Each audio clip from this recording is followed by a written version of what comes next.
This is the Rich Report, bringing you the richest content across sports, music, and film. And if you thought last night's judging at UFC 247 was chaotic, boy, do I have a story to tell you today. Because the Busch Clash was utter chaos and ridiculous and just a complete and utter freaking mess. I had Johnny Crane watch with me. He's trying to get back into the sport. Johnny, how are you doing on this beautiful but chaotic Sunday? I am doing well, and I'll be honest. I mean, we'll get into it a little bit more, but I was quite entertained, to say the least. Oh, were you now? Were you now? Well, it depends on how you define entertain.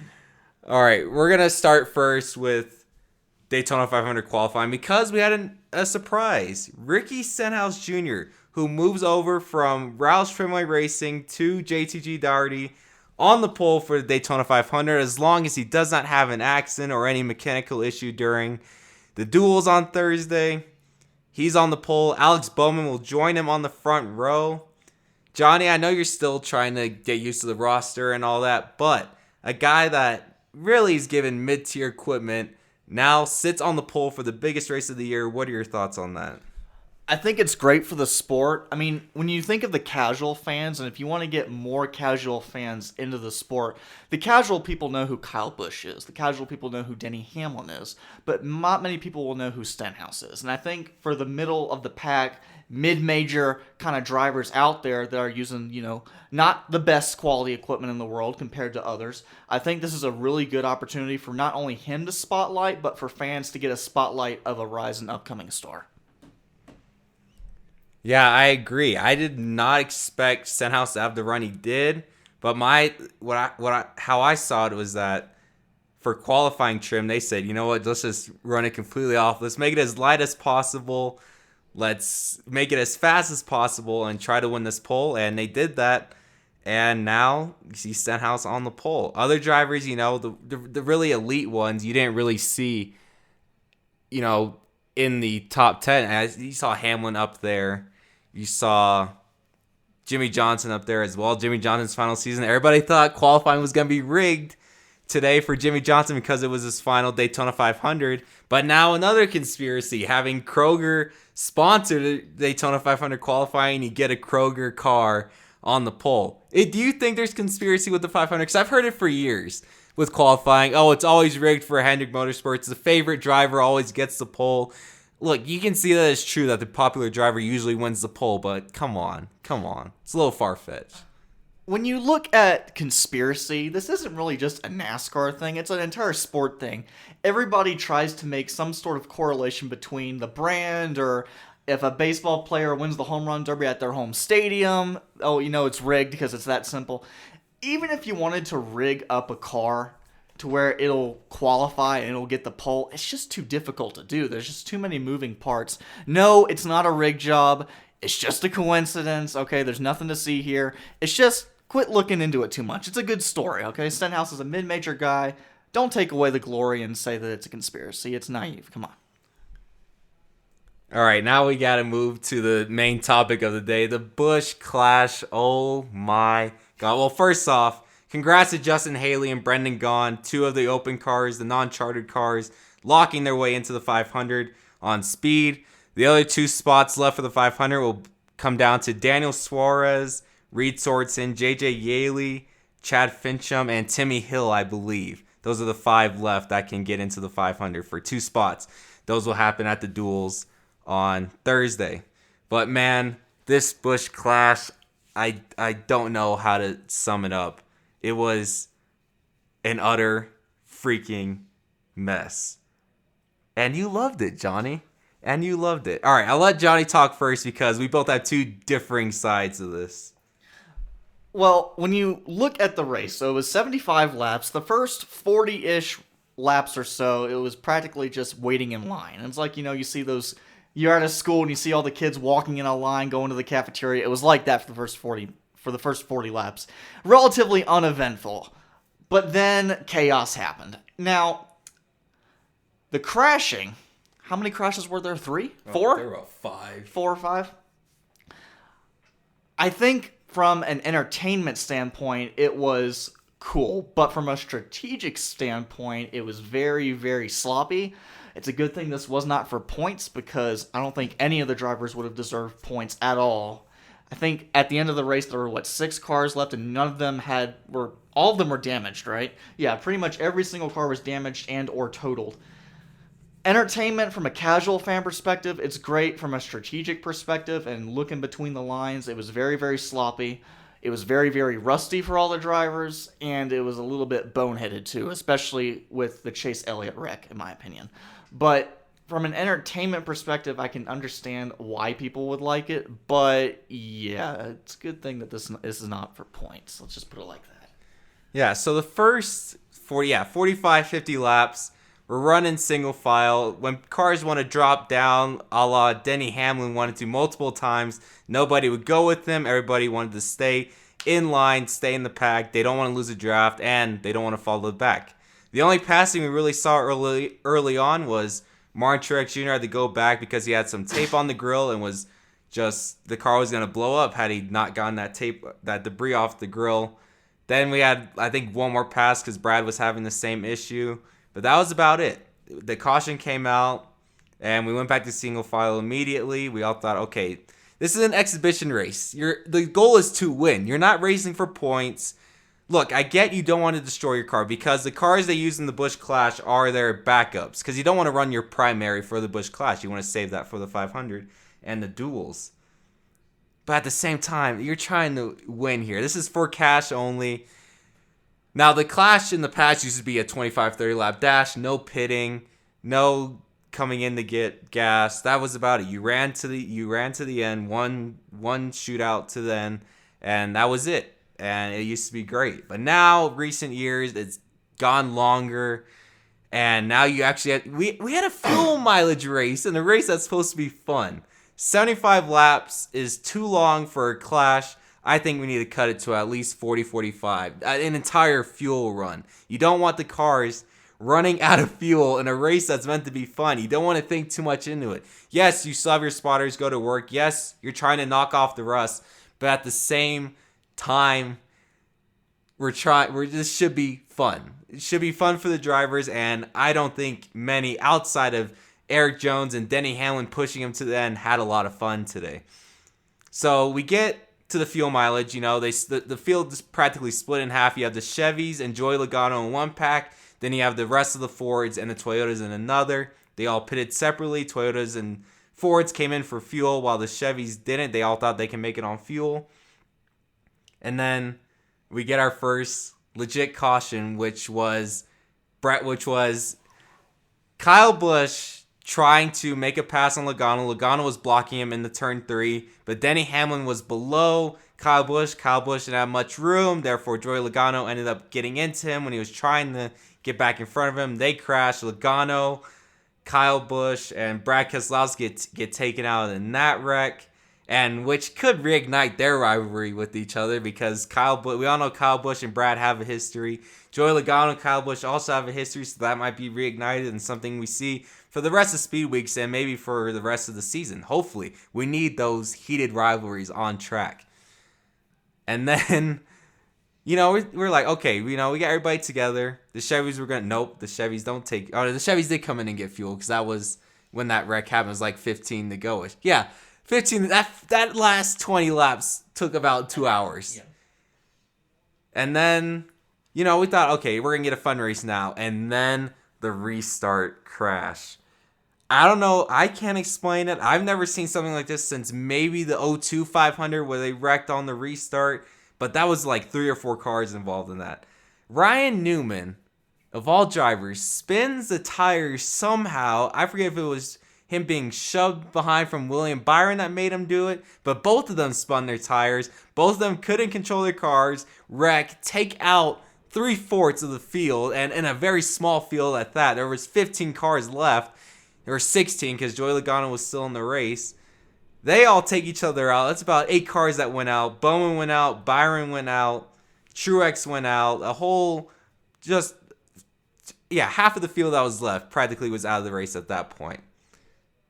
And yeah, Johnny, what were your thoughts on just that restart alone? Because you never see wrecks like as big as that happen on a restart. You usually see it when they're up to full speed and they're slicing and dicing across the track. I've rarely seen that happen, ever.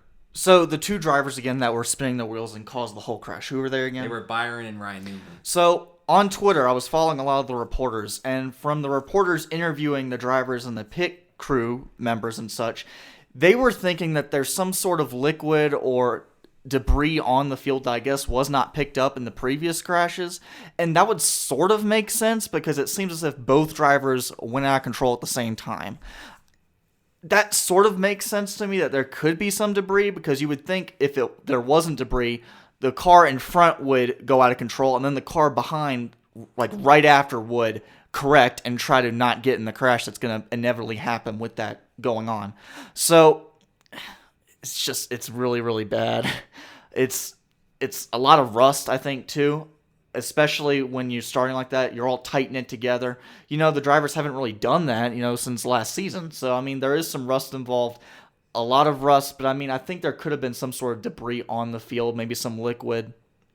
The track was relatively loose with the sun still shining and everything, so whatever the weather, it was not pretty, and yes, that's an exhibition for you.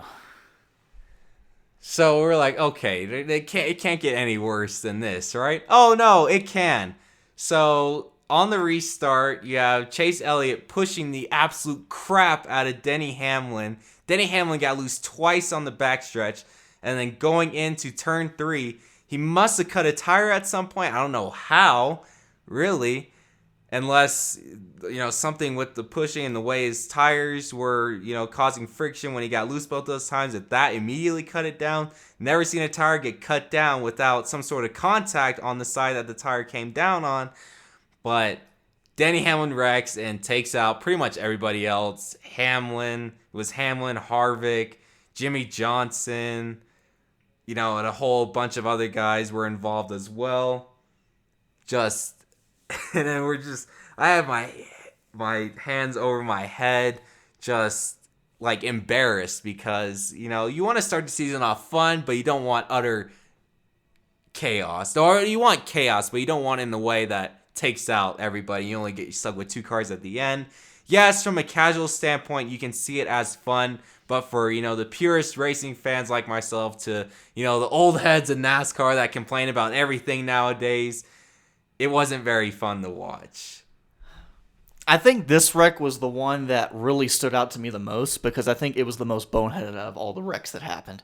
I think at this point, the driver should have caught the hint that, you know what, this is an exhibition, this is for cash, not points, and when you look at the rest of the field when that crash happened, none of these drivers are going to be cash strapped, okay? I mean, yes, it's for cash that they didn't have before, but I mean, it's not going to be the end of the world if they don't get it. I thought that they should have played a little more safe at this point, because I'm pretty sure they could have read the room at this point that, it's not the right field condition. There could be some fluid on the track. All these cars are beat up. Let's just save it and let's move on to win and put this energy towards races when they actually count for championship points and whatnot. I thought that the Elliott move was very boneheaded. I thought that trying to cut inside and then cutting outside and then going back inside was really risky. And again, at this point, risky things were happening up at this point, and I don't think it was really worth it, because again, this is only for cash. Come on. So we go to overtime, and we're talking about 8 cars left now. Chase Elliott and Kyle Larson were the only really non-damaged cars left going to overtime. So you know how overtime works now. If you wreck with 2 to go, we will keep restarting until we finally get to the final lap. And that's exactly what happened. Chase Elliott trying to get too slicey and dicey with Kyle Larson. They end up taking each other out. The last 2 cars that were left that were still, not damaged, get taken out of the race completely. Chase Elliott just making, boneheaded moves, really trying to find a way. Kyle Larson throwing ridiculous blocks. It was just both guys doing everything wrong, and they were both out. And now we have a red flag situation, and we got cars sitting everywhere. Oh, wait, no, that was during the Hamlin wreck. Never mind. I forgot. This race was like 3 hours long for a race that should have only lasted about an hour. So, yeah, take that for what it's worth. But then we get left with about 4 cars to the finish, and we finally get a freaking finish. Denny Hamlin with an amazing push of a damaged Eric Jones car. Eric Jones ends up as the winner of the race, but he's got a destroyed front. I believe the results were, I don't know. Denny Hamlin finished 6th, I think, a lap down. I think Clint Boyer was left in the race. Austin Dillon as well. Austin Dillon was the only one that didn't collect damage, I think, in this entire event. And he still didn't win because Austin Dillon. Although, you know what? He gets a lot of flack because he's in the 3 car, and old heads are like, well, the 3 should be retired from NASCAR because Dale Earnhardt. But come on, it's an iconic number. Why do you think the 43 is not retired? Why do you think the 17 is not retired? The 11 as well, the winningest number in NASCAR history. But yeah, just an utter mess, and I didn't. It was entertaining, but at the same time, I found it to be embarrassing. That's how this made me feel.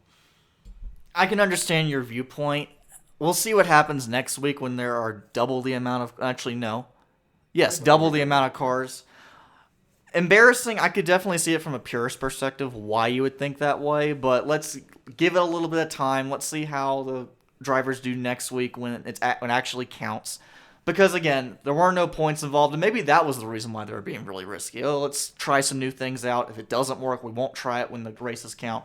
But, I mean, yeah, we're all mixing up the crashes here in wrecks. There were so many, and, yeah, the final, 20-ish laps took 2 hours? Yeah, it was a mess. Yeah, and I get it. We should be...